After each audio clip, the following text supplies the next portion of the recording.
Good morning, everybody.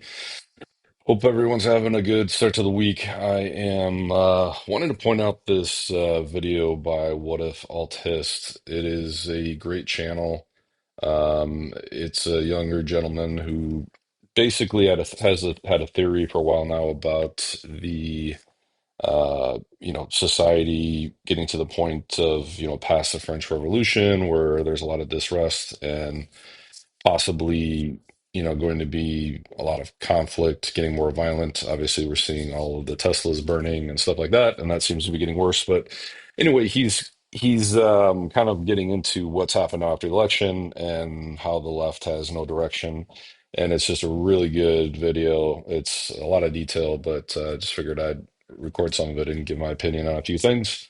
And yeah, here we go. We are currently in a historic moment. Few have realized this, but history is actively being carved out now. I decided to stop everything and write this video since I realized people needed an on-the-ground assessment of what's going on, since we currently exist in a moment of chaos in which no one really knows what's happening, and those who know a little tend to be propagandists. Since the Trump victory in the last election, there's been this great question. What is the left going to do about this? The great irony is that the left itself doesn't seem to have an answer to that question. This is very important, since even though they are in mental disorder, the left is still the overwhelming ruling class of the Western world. The left runs the imperial bureaucracy, the United Nations, the European Union, the Catholic Church, major corporations, tech, the media, the educational system, academia, Hollywood, and any other institution you could throw a dart at. Without the left, there's basically nothing left in the Western world, since the right is incapable of creating its own institutions as of now. A good point here. The left was, in my opinion, power drunk. You can see, with Kamala, it was just totally, you know, like a kingdom appointing the next, whatever you want to call it, queen with Kamala. Totally disconnected, um, believing that they could just pay to play. I'm sure they believe that's what Trump happened the first time. Obviously, with Trump, there was the scandal with Cambridge Analytica and Facebook when he was first president. So, should he have been president the first time? Who knows? Both sides are obviously corrupt. I think now with what we've learned with Doge, that the argument of the left being in control of most things, not only in the US, but worldwide, is extremely true. It's insane that we have federal dollars going to NGOs that are in turn giving money back to left socialist programs. And, that's a slippery slope of more and more waste and basically leading to hyperinflation and just total disarray. So, anyway, back to the video. This is a video to look at what's going on with the left right now. This video is my best attempt to do it, since I do not have the ability to look into the minds of the left's leadership to see where they're at. I am going to be looking at the media, messaging, and implicit assumptions behind the left today to figure out their next move. No matter what they do, they will be determining history from now. The other thing is, I would say there is basically no clear leadership in the left. A lot of people complained that when Biden was in power, that Trump still maintained power over the right, but there was still leadership. There still was some sort of plan. Whereas right now, it just seems like total chaos on the left. There's no clear leader. I mean, like you've got Pelosi, like McConnell, but Pelosi has a lot more power. She is not stepping down. She is obviously focused on money and power with no morals, no clear anything. Just total power plays, total, everybody needs to do what she needs to do, hence the total chaos. On.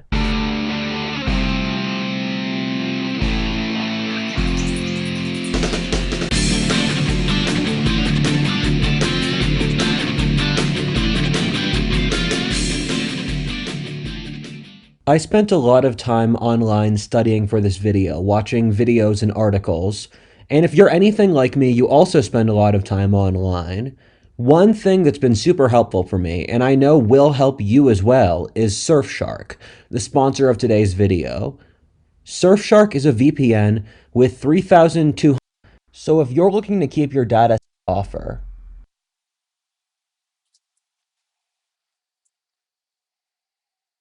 Part 1. Will there be war? Although I cover a wide variety of topics between anthropology, history, philosophy, politics, and others, however, the thing I've become best known for is my prediction that modern America is on the verge of a political crisis comparable to the French Revolution or the American Civil War. That America is about to experience a horrifying internal war between the right and the left, which will completely remake the current social order, leaving blood on the streets. If you're new to this show, that may sound insane. However, watch my half a dozen videos in the topic if you'd like to hear more. Especially so, my 1,000 deaths bet has gone pretty viral. Last April, I made a bet with my friend Andrew Heaton that America would experience 1,000 politically motivated deaths within the next year. So, not talking about his bet, but talking about his thesis, I think he makes a strong argument that we are on the path to violence in the US. I think Trump winning hopefully slows that down or pauses that. But the problem is we keep talking about left and right. It's not necessarily, and that's the big major point that I think he's missing. And I know he's talked about in past videos, so I don't think he's missing it. He's just not focusing on it at all in this video. But anytime you have a country where you have more and more people in poverty or on the edge of poverty who cannot pay their bills, who cannot pay their rent, cannot afford to feed their family, they're going to do extreme things to survive. And especially, in the US, where we have a large population of young men who are isolated, not interacting with many other friends, not interacting with women, and are basically isolated and become extreme. And I would say the polarizing, issue on the other side with women is there's more and more women that are just like men are addicted to video games. Many women are addicted to social media, and that the problem with social media is they know that negativity and extreme content drives more attraction, drives more views, and so it's causing the behavior of women to be more extreme as men are being more suppressed. And I'm talking mostly for men, the younger population, with women. I don't know. I think it goes through most of the generations, except for maybe the older generations. But anyway, the point being is that I don't care if it's the U.S. or what country. When you have a system or the economy that is driving more and more poverty or people who cannot afford to live life, and you have this extreme wealth, and it's not a billionaire thing or anything like that. I'm talking about just how the system is set up, where you have this wealth divide. That's, he talks about the French Revolution a lot. But yeah, we definitely have a situation where people can work as hard as they can, as many jobs as they can, and barely get by. And it's getting to the point of absurdity, but hopefully now with some economic reset and getting rid of some of this crazy government spending, things can reverse. I then said it on Timcast a few months ago, which broadcasted it out. People are taking this way more seriously than I did. I'm actually not keeping a counter, and the number 1,000 is relatively arbitrary. I find people get obsessive over games where you have a pre-established rule structure. The thing is that if America has 1,000 politically motivated deaths, we really have 50,000 or 5 million or 30 million. The way wars work is that when it rains, it pours. Overnight, you go from peace to complete social breakdown.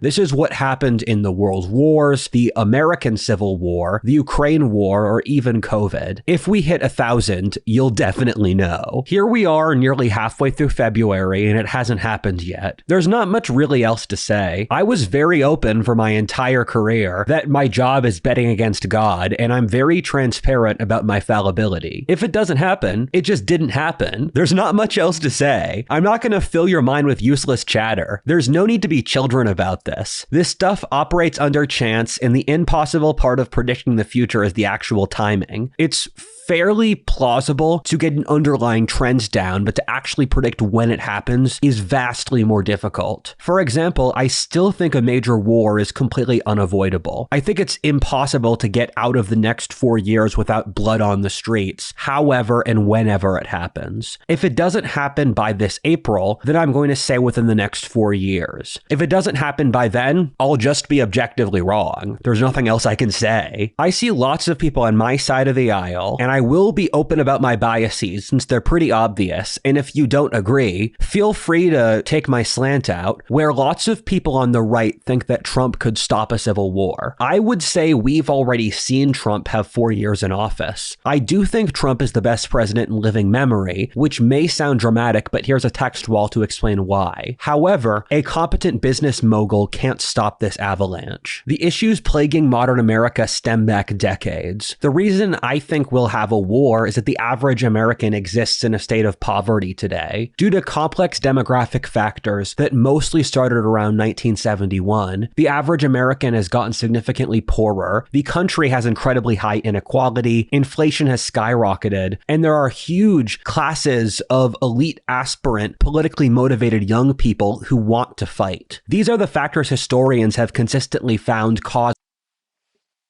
So real quick, an important point here that I think most everyone misses is they talk about Trump being the best president.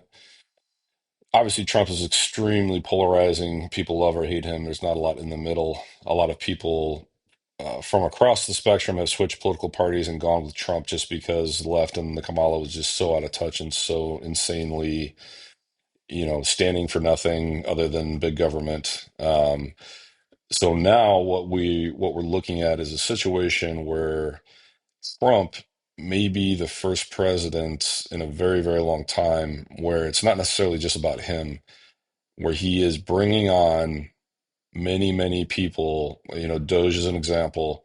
Obviously, Elon Musk bringing on lots of people, fixing a lot of the problems in the government, just not only IT problems, but accounting, the whole system, just trying to make it more streamlined, more reasonable, and not full of nonsense and waste and corruption. And so, obviously, Doge takes all of the media coverage, but there are many, many other teams of people that Trump is setting up trying to make change, trying to have progress, trying to grow the economy and change the world in a positive manner. And I think another example is his attitude of anti-war. I don't think there's ever been a president other than Trump who's like, hey, our whole system is basically designed on war. We have wars. Wars support our big military industrial complex, and that keeps our quasi fake GDP constantly growing along with insurance, health insurance, and all these other things that aren't necessarily good or growing, but it looks like on paper we're growing, and rinse and repeat. So Trump was the first one saying, hey, this is wrong. This is not right. This is evil. We need to stop these wars. We can still grow our economy, bringing production and innovation and, continuing on the path of, making the world a better place, making better products, making better software, and, getting back to the point where our culture can get back to leading, being an example for the rest of the world. There's a lot of different ways to lead, but that's the point, is bringing on teams of smart, hardworking people who actually have the motivation of wanting to make the country a better place versus just strictly agendas and making money. And yes, obviously the people with Trump want to make money, and that's part of the process, is you want to have incentives for people to make things better, not just this idea of, oh, everything's gonna get better. We'll just give everybody everything and things will get better, because that's obviously ignorant. Cause revolutions or civil wars. Said in another way, there's no historic society that looks like us that doesn't have a revolution. There's about 20 different variables you could study blasting off that say we're about to have a revolution. If you're new to this channel, I purposely kept this segment short in order to not bore the people who have heard this spiel 100 times already. So how does this factor in with the left? Reality is made by a million little choices stemming from the minds of the players. I know the right right pretty well, but the left is the other player in the game. Thus, in order to figure out what will happen here, we need to look into the minds of the left to see what their motivations are for their next potential actions. This ultimate question will determine the fate of our civilization. Part 2, Mind Migrations. You know, there used to be a time when America was a single country. You could drive from Boston to Los Angeles to see a coherent society where people had similar values, blood, philosophic views, national identity, understanding of their shared history, and income range. That's obviously not the case now. Ironically, globalization and immigration have split different regions of America more apart, while the intention was to do the opposite. Do you guys remember 2010? I think everyone who's watching this should be old enough to do so. For the 10-year-old watching this, I want to say I am very proud of the mental horsepower you have to be able to understand this at this age. And if society is still functioning when you're older, you could probably become quite wealthy off being so precocious. However, 2010 was an interesting psychological state at complete odds with the rest of the human condition. 2010 was the last point where you could see that unified 20th century myth of America. I'll watch movies from 2010, and it feels almost as if it was a different reality that somehow I lived in. The last time you could see an America that looked reminiscent of The Simpsons or Home Alone. This was a time when Hollywood and Wall Street were seen as Americana. The reason I'm pointing this out is that our society's collective psychological starting point is this time period. The great irony is that this old 20th century America was a lie and completely removed from the rest of the human condition. So yeah, I mean, this is a huge point, and this is something that is, um, I think, a good temperature on how sick our society is. Constantly arguing about this nonsense. Like, obviously, the first one right here, like men and women are different. Yeah, obviously. And these false arguments about men making more than women. Women make way more than men on the majority of jobs they work in. But the fact is they won't work. They don't. There are so many jobs where there's literally zero women that work because they just simply don't want to do it. It's too dangerous. It's too hard. Too many hours you have to work. And so that's, the numbers become extremely skewed. Software engineers who are working 60, 70 hours, all waking hours, there's not a lot of women that are going to do that. There's just so many different, there's 1,000 examples. So, but these constant arguments and constantly letting people who have no business arguing, no business talking, um, and that's hopefully what's happening right now as we're seeing the death of traditional media, CNN, everything. I'll tell you, Fox News is bizarre because Fox News was forever the entertainment news, a lot of falseness, a lot of craziness. And now, out of all the major media, it seems like Fox News is the only one really reporting what's happening quickly and trying to get out what's happening.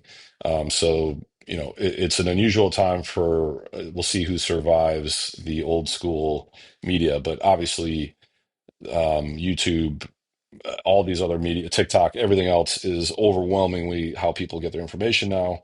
And hopefully the narratives will change. But yeah, and then number two, I mean, number two should be number one. The constantly talking about race and sex, Black Lives Matter, women versus everybody else, which group has it harder and needs to get more, like just constantly shoved down our throats. Yeah, I mean, anyway, you can look at all this list here, um, and just think about like how much of this stuff is basically suppressed and not talked about, or it's talked about in a way that's just totally shenanigans and a distraction. It's extremely frustrating. Pretty much any time you watch mainstream media whatsoever.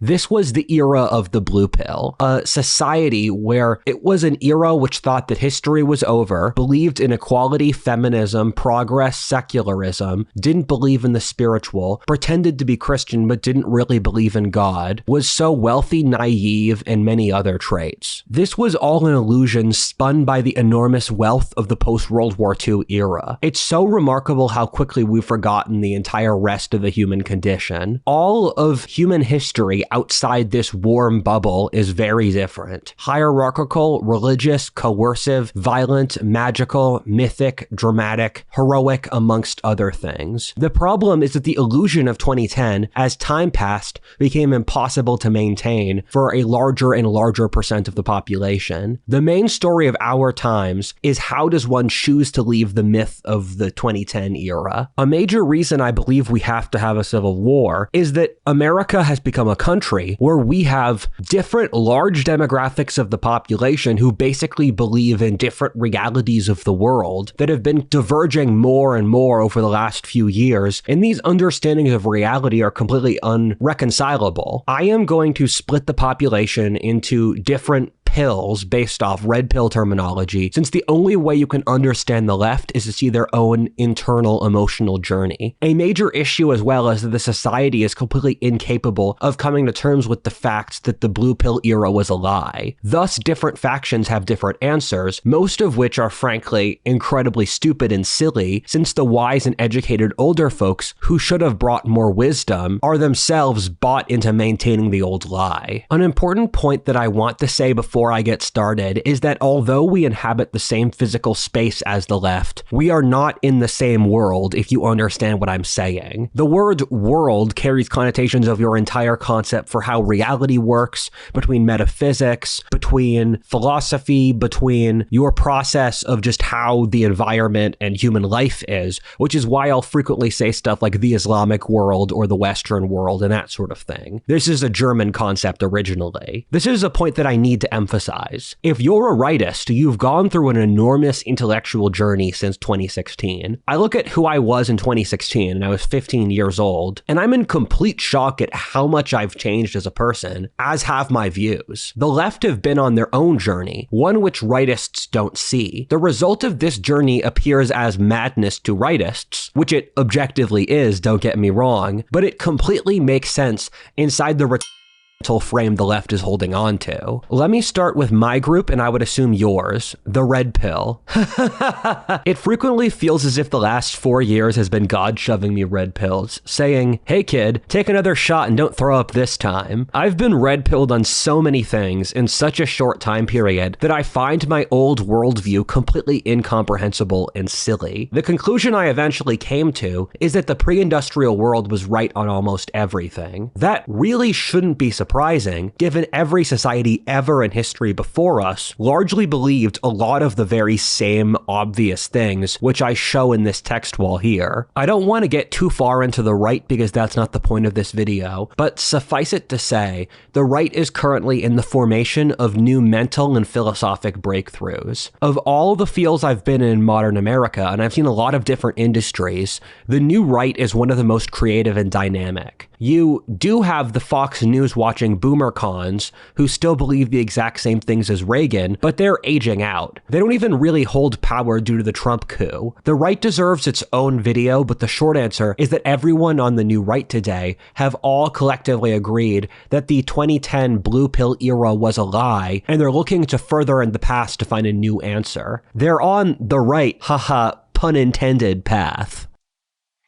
Yeah, I mean, I can't even express how, even before the election, anyone who you could have a conversation with about Kamala, it was basically three things. You know, she was a hardworking district attorney. She was such a great district attorney. I don't know any of her policies or what she's going to do. She's the best and only option. I mean, it was basically like there was no argument. If you try to get into anything, that mattered, it was extremely defensive, extremely argumentative. And now, after the election, basically anyone who didn't vote for Kamala was a sexist, and that, it was, that everyone was dumb because they voted for Trump because, Kamala would have been great, and that they just didn't want to vote for her because she was a woman.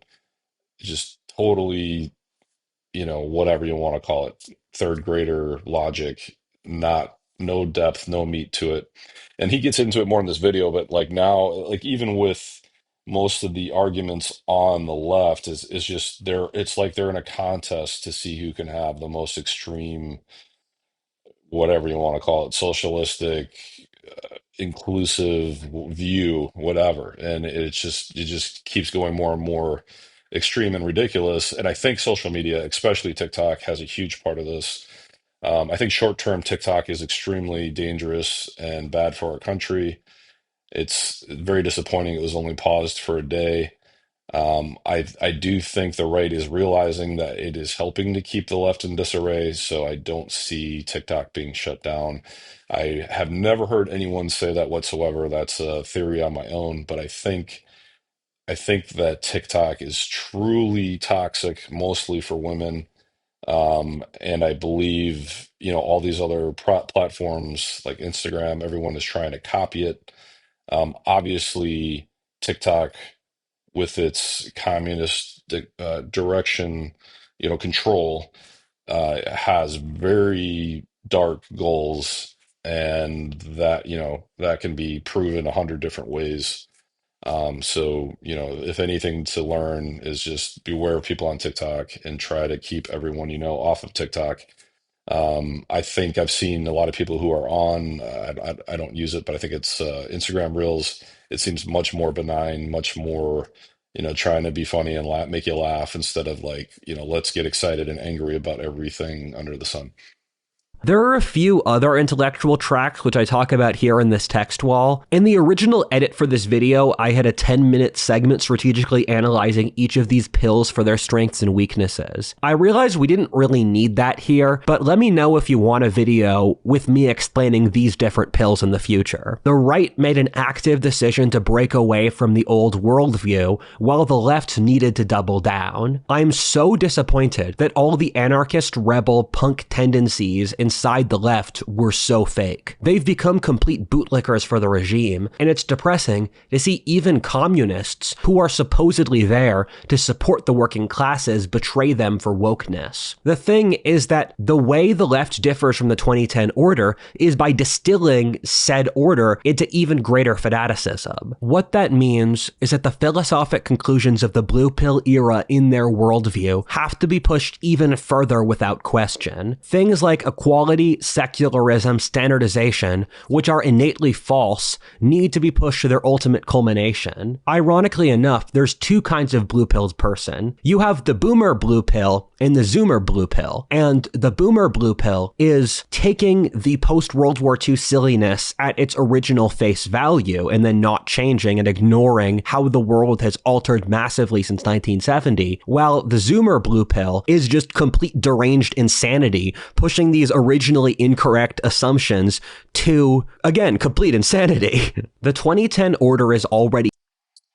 Yeah, and I can't even express how many interactions I've had with those two groups where you just it's like you're talking to a deranged criminal in handcuffs, like somebody you've never even met before. Like, I've met, you can call it whatever, really young purple haired people or really old purple haired people. Just instant anger, instant accusations.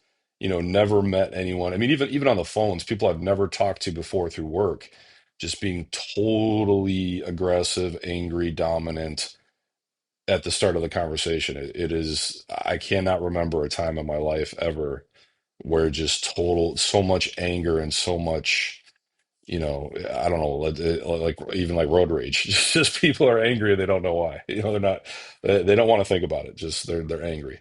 Dead, since it was always built off lies. The left deals with this by making the lies even more obnoxious. I hope you can see how in the process of doing so, they make it impossible to adjust strategically as they default into being a cult. Ironically, their moral code literally denies the importance of evidence, which is so brutal, it's not even something a conservative could make up about the left as a parody. So, what happened with the left? To start, the left gained control over the West's institutions around the time period of the World Wars. You see this in how the Western elites did a tremendous amount to cover up the communist atrocities that occurred under Mao or Stalin. However, the left was absolutely brilliant at psyoping the public, creating the false mirage of consent, fairness, science, and rationality. Over the course of a century, the state and bureaucracy grew more powerful, the culture grew more leftwards, women gained more authority, while America got less white. I can't help but think that this constant talk of Nazis, the the message of communism, socialism in any form causes more death and human suffering for the last hundreds of years, that everything else pales in comparison. Yes, World War II, very interesting.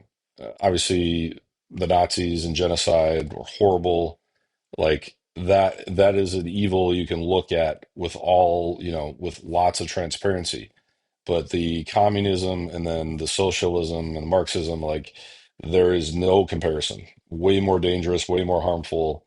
And the fact that that isn't, in everyone's mind, like there should be this narrative of like, whatever you can call it, equal Nazis and communists and socialists and Marxists, like all the same bad, right?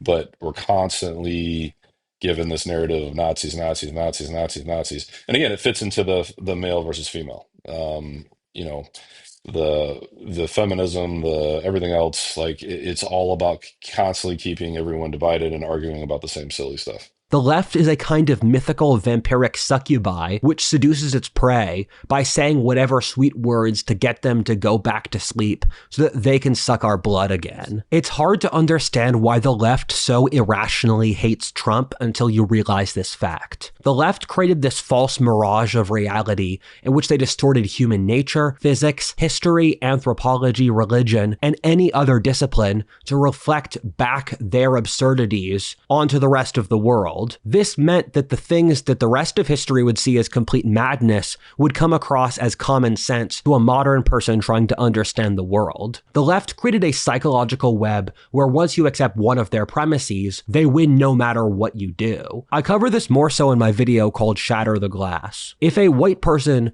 moves out of a minority area, it's white flight, and inside one is gentrification. If a man is too aggressive with a woman, it's rapey, and if he's too passive, it's not attractive and it's an ick. The left was able to make our entire world reflect their lies, which made it almost impossible to break out of their web of illusions. The way I did it was from reading history, one of the most difficult fields to purely falsify, and this is why there are so many historians who become conservative pundits. The left was able to even get the right to reflect their own fantasies. The right was able to play along with the left's game of bureaucracy, safetyism, femininity, minority appeals, the college system, corporate America, amongst other things. The reason the left hates Trump so much is that he is a single man who's defied their entire order. Inside Trump is a story of how the left is completely wrong and evil. Read this text wall if you're interested, but Trump is a man who was successful enough that he no longer needed the system. He then showed how the managerial class had been destroying America by appealing to normal Americans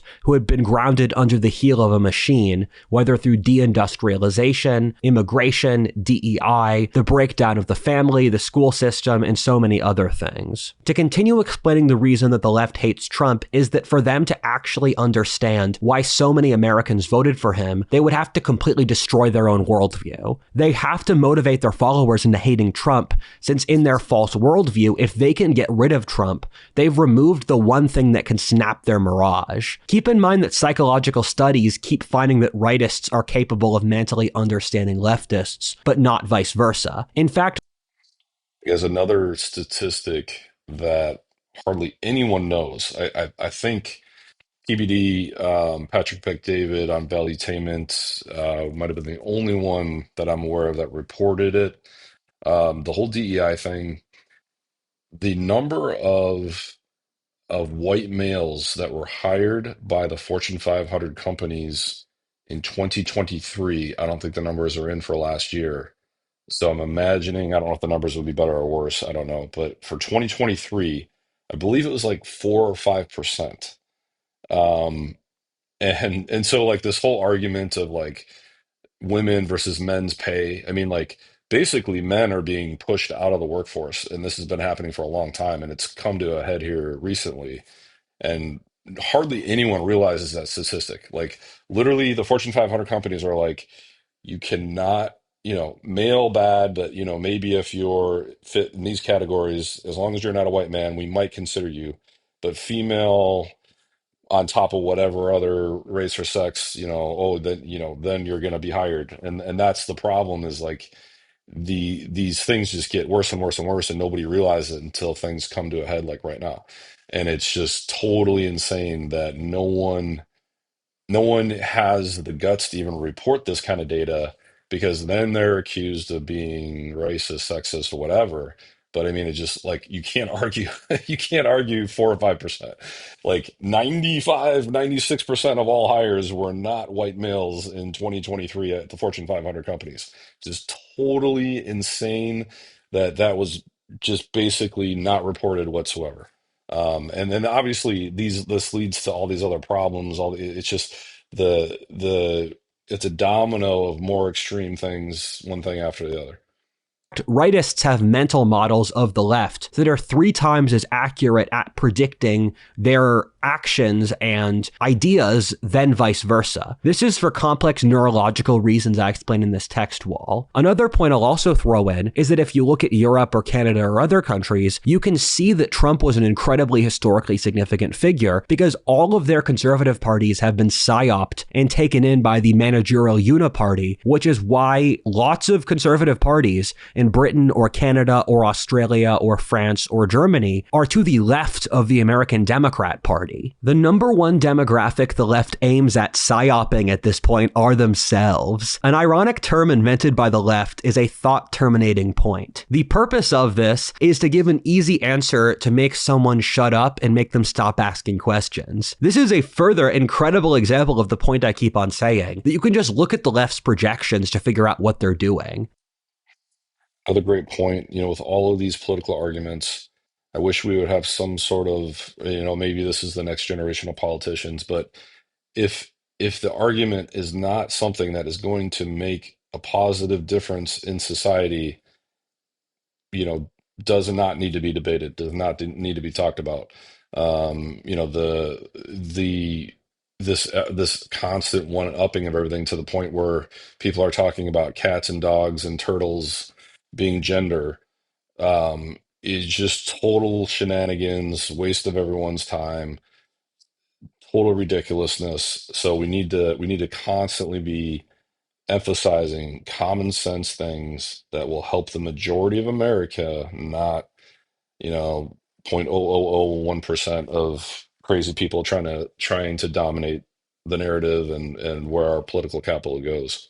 A great example of this is in one of my favorite movies ever, American Beauty, where a teenager works a crappy job to cover the expensive stuff he buys off actually being a drug dealer. For his dad, although the money he makes from catering is nowhere near enough for his son's obvious expenses, it does provide plausible deniability for his dad's denial. This is literally everything the left says now. It's all some thought-terminating point for their own followers to not have to realize that their entire vision of reality is wrong. It's not for you, it's for them. When it seems unbelievably cringe and completely unbelievable, it's because they don't really care about you believing it at this point anymore. It's funny, when people watch these videos, they tend to think I'm some autistic, hyper-rational person, but the reality is I'm actually a very emotional person, with emotions being the most important part of my inner monologue. I almost perfectly fit the sensitive young man meme, which is a joke they have in rightist circles that the next generation of young male leadership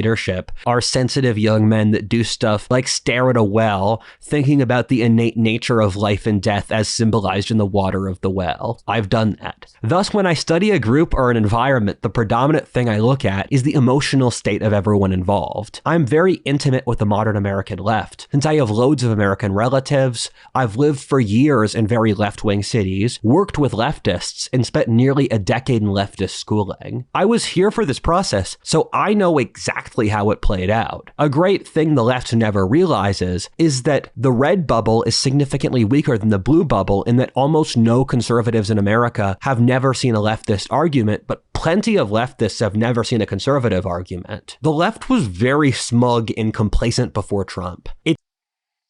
Well, and I think that's a good point with society right now in general is the left has dominated the arguments, and I think you've finally seen people fight back and even just trying to fight back for their time to say, no, I'm talking now. It's my turn to express my thoughts and opinions. Um, you know, I think most people will be well served to try to have this idea of a 50-50 conversation, or in your own mind, I want this other person to talk as much or more than I do, with the intentions of learning and growing and, being able to have a breakthrough, have progress. It's crazy how many leftists today unironically believe that Obama is the best president in American history. Well, in reality, he was pretty terrible across the board. Obama gave the left a sense of stability, and they had grown used to complete social dominance and that the world was guided towards their vision of progress. After Trump seized power, they had an emotional deluge. I talk about this more in the text wall in front of you, but the left went through something that looks like the 7 stages of grief. The psychological fallout due to Trump winning was enormous. If you want a sliver, just watch the SNL video that came out about it. Funnily enough, I did watch John Oliver and SNL then. This was seen as basically a nuclear bomb on their myth of progress. The left went completely hysterical over pretty menial John Oliver is a perfect example of someone that presented news, in a left-leaning way, but it was almost like a documentary where he was providing a lot of information and trying to almost give both sides of the story so people could think about it and learn about it.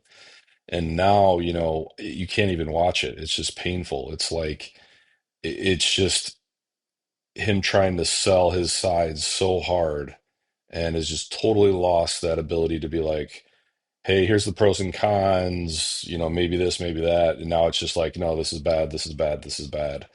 And I get it. People, if you've had a belief system your whole life, and to find out now that most of that is a fraud and corruption, it's going to take time to wash that out. But it would be nice if someone would actually come forward and say, hey, and I've seen it on a small scale. I've seen people, like smaller channels, people who don't have a large platform and aren't worried about losing money or losing their living by being neutral or switching sides. But there are a lot of people that are like, hey, I had to switch sides. Like, it is crazy. Like what happened the last 2 years was totally crazy, like totally out of control.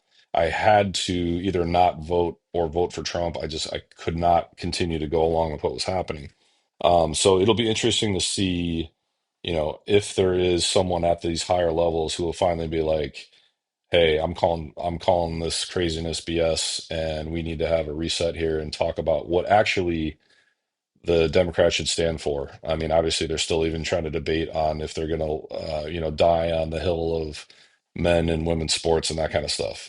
So we'll see what happens. stuff Trump did or said. In retrospect, how the left treated Trump was completely inexcusable. It's kind of funny that now that I've lived in other countries around the world, the stuff Mexican or African or Southeast Asian politicians casually say is so much more tame than Trump, and no one cares in those countries. This was the period the left started to diverge from reality. I remember seeing this in real time as a teenager, as I saw the left had made the conscious decision that reality didn't really exist, that facts didn't matter, and that the world itself was determined by the emotional experiences of the oppressed, and that power determines truth. Starting then, even as a 15-year-old, I knew that the left would go completely crazy. This, combined with the left's insane purity spiraling, means that the left started from there, couldn't help to go completely and crazy. They literally removed every single mechanism they could have used to recenter themselves from their own madness, since they got rid of all the dissenters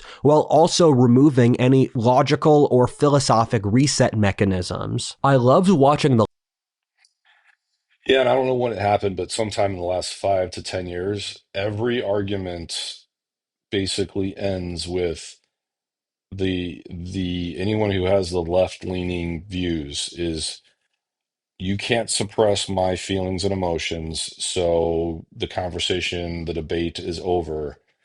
And then that's the ultimate trump card as why they're always right, why they can always shut down the conversation or shut down logic.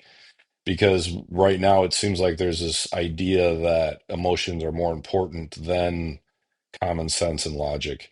And that's, I think, a very dangerous place to be. So hopefully people realize that and start to come back more towards the center.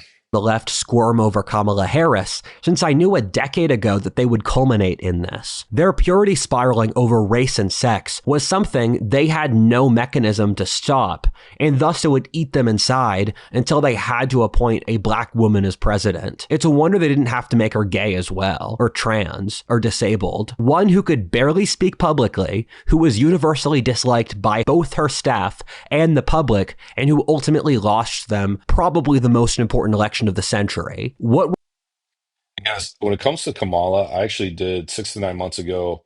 I did research on her. I wanted to make sure I knew about her and even give her a fair shot. Like, hey, is there something I'm missing here that actually makes her a better candidate than what I'm thinking? And trying to watch the negative, the right leaning and the left leaning documentation about her, even the what I would call like puff pieces where you had a hour of people on the left trying to say how great she is. The only thing I could really see, the reason why everyone's like, oh, she's such a great DA in California, was she was very good. And I don't even know, I don't even know if it was her. It could have been her team or whatever. But she was very good at picking up on what was popular or going to go viral in California or in, I think she was what, LA or whatever, and use that. So she was constantly in front of the media and like, oh, well, I think there's some craziness about charging parents for their kids truancy at school. There's example after example of her being able to pick the hot topics in her area in California that would go viral and be able to be tough on that subject that would rally LA, California, and make her look good, make her popular. And whether or not any of a lot of those policies or things were right or wrong was not discussed. It was just like, look at this good speech she did, look at this argument she made, yada yada yada. And I don't know if something happened or if it was just her team that was most of that intelligence, but I don't think anyone can argue, especially if you saw that leaked video here recently of the fundraiser. um, she is not a smart person. I mean, she can barely hold a intelligent conversation. Like clearly she can read, like a lot of politicians, she can read a pre-made speech. She can practice her points on an argument. But I don't think she is very intelligent or has really any morals or anything she really believes in, other than power, money, etc. So, that's my opinion. But yeah, I mean, I think anyone who really dug into her, and that's why I think a lot of people are mad, as I think people committed to Kamala without doing their research, and then as more information came out, they're like, oh yeah, she's going to lose this. She's not. She is not presidential material ever, and there's no way she should have been a presidential candidate. And her picking Tim Walz is just another example of her inability to judge people and be a leader. As you can see, Tim Walz is completely self-destructing. Hopefully, he will fade away and not be in politics anymore. Um, anyway, we're ultimately watching now is a movement which followed its original logic, weeding out all the dissenters and now is short-circuiting. There's a historic event which reminds me a lot of the current left. In the early 1500s, during the Protestant Reformation, Germany was plagued by religious wars between Catholics, Protestants, and then again between different varieties of Protestant. Messianic Protestants took over the city of Munster in northwest Germany. As they became walled in by Catholic besiegers, during the siege they spiraled into complete madness, in which they started practicing polygamy, sexual communism, material communism, and mass killings, with internal civil wars. The modern left is an enormous cult, which is doing the exact same thing, which isn't really surprising, given wokeness is very clearly a descendant of Protestantism. COVID was another example of this incredible hysteria. The left used so much emotion over Trump won and COVID that they're completely burnt out. I don't know if a cult is the right term or not to use for this. I would honestly say, just like I said, with a lot of these people whose careers are on the left of politics, they have to figure out how to reinvent themselves. And then on a personal basis, like when you have family who are left and are very passionate about it, I mean, this is a huge. reset for them, or they just continue to grab onto the past or whatever. But I mean, the constant division, like hopefully there will be some people who try to bridge that gap and go more center and not use extreme.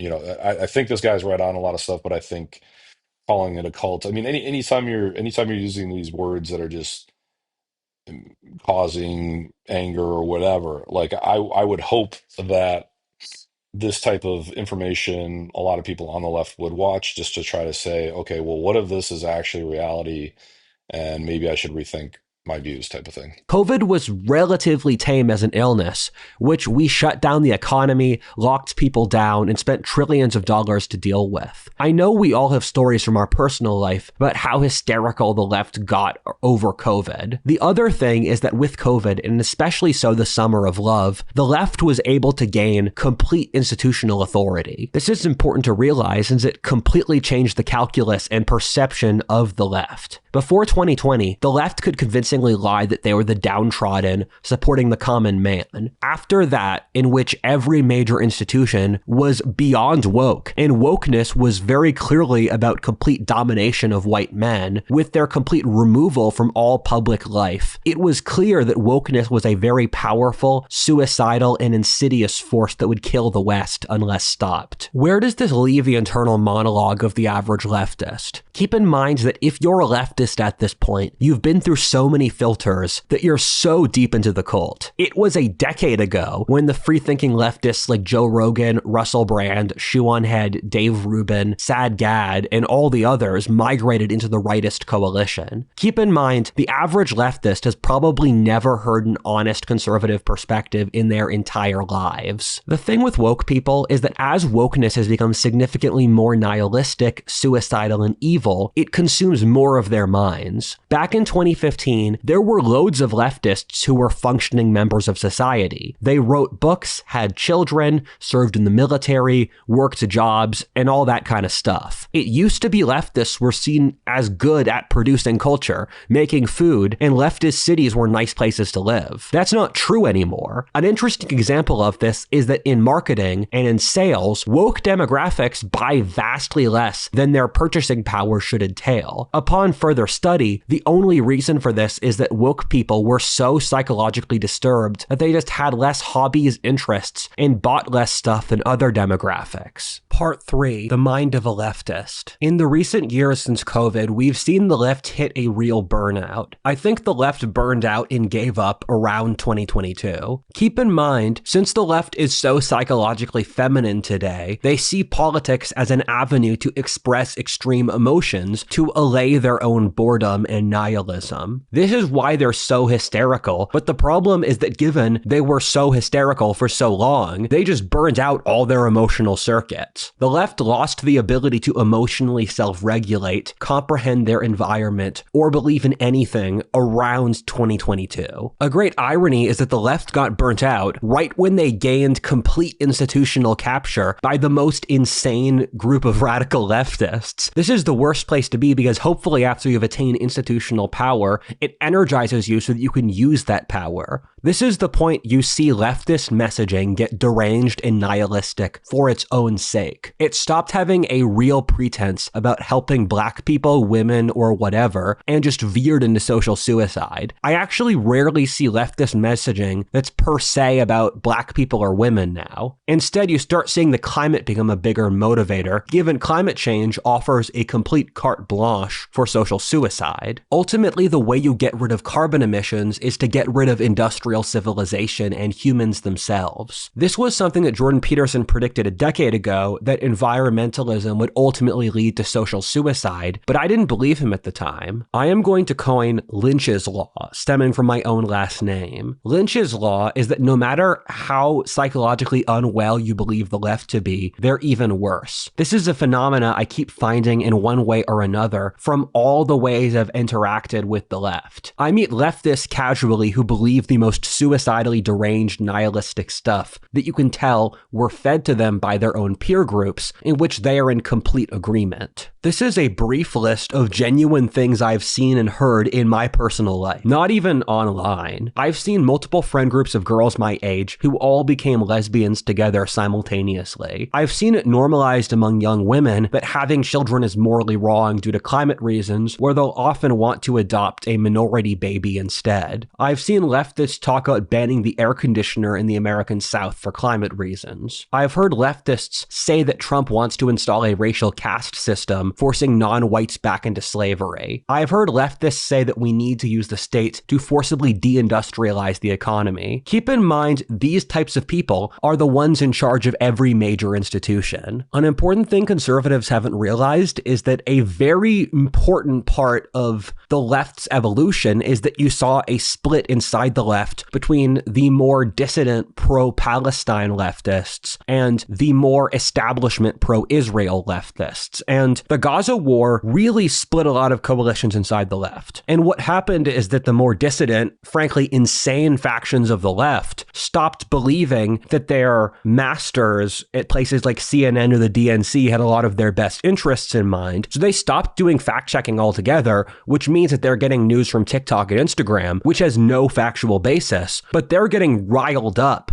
And because they don't trust anything the system says, and that they're so gullible and naive, you can get them to believe the most deranged stuff, which might result in blood on the streets. I've had a couple "you idiot" moments recently with this demographic of leftist. For example, young women leaving TikTok, going to the Chinese app Red Note, and saying China is a wealthier and a freer society than America. And I'm thinking, by literally no metric you could possibly choose,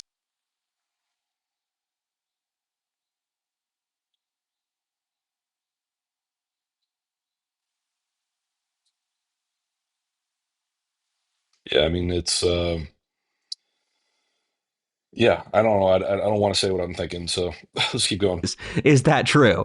I've been to China, man, and it's not that nice. Even the nicest cities. Or I'll see other stuff where they'll say that the cartels will beat the US military. And I thought, you know literally nothing about warfare if you believe that. That's just insane. What kind of mind even produces this stuff? This is just sheer madness. How do you predict the minds of a madman? I was trying to analyze what mental illnesses the left has, and the conclusion I came to was yes. My only credentials in the field of psychology are reading a few dozen books on this topic, but the left does show traits of schizophrenia, egomaniacalness, narcissism, PTSD, self-loathing, suicidality, amongst others. Past a certain threshold, it's just insanity, man. Yeah, I think this is a good spot to break. Let me know, guys, if you find this interesting. I can go through the last half of the video as well. But yeah, great channel. What if all hissed? I'll put the link to his channel in the notes. And yeah, have a great day. Keep the conversations polite and friendly, and let's see if we can make some progress.